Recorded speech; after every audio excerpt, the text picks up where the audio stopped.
Hey, a lot of you folks wanted an update throughout the summer on Husky Bob's garden. Let's go check it out. Morning, Bobby.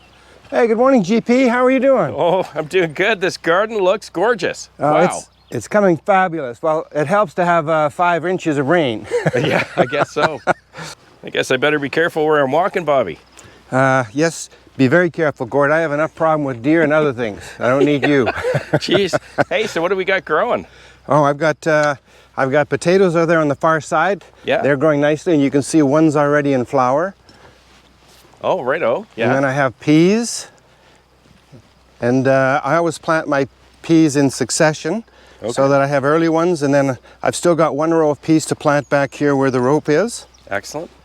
And then I've got yellow beans. All the way up. You bet. Red beets. Nice. And then of course different kinds of lettuce. Okay. Onions. Wow. And these are my radishes, which we're going to pick a couple here before you leave. Okay, great. And then of course I've got my sweet corn coming. Nice. Well, everything seems to be growing great. It's absolutely wow. beautiful. And is this just all off of natural rain, or do you have to irrigate yourself? Well, actually in the spring this year we've had lots of rain, and so that's been just great. As the summer progresses, I'll probably have to come in and bring in water. Nice. Well, she's certainly coming along, eh? It is.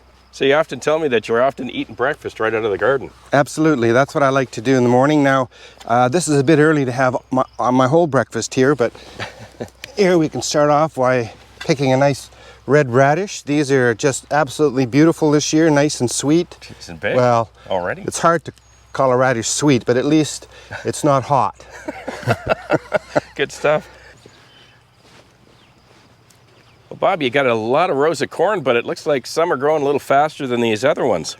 Well, that's right, Gord. There's 2 reasons for that. Number 1 is I like to stretch my corn out during the season because I do sell a bit at the roadside. Okay. And the other reason is a few years ago I had all my corn planted pretty well at the same time, and a bunch of raccoons came in just when the corn was ready. Okay. And they just ravaged the whole patch. Okay. There were 15 of them. 15 raccoons came. Jeez. And so what happens is raccoons always go to the ripe corn first, and that's what they will destroy. And so if I have it spaced out again, they won't actually destroy the whole patch and give me a chance to catch them before they come in and damage the rest. So you actually delay the rows, so you stagger the planting. I do. That's why they're just coming up over here. Precisely. Okay.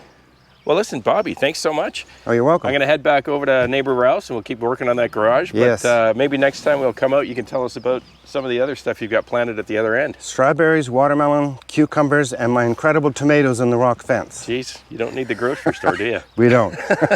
Thanks so much, Husky. Take care. Yep. Cheers.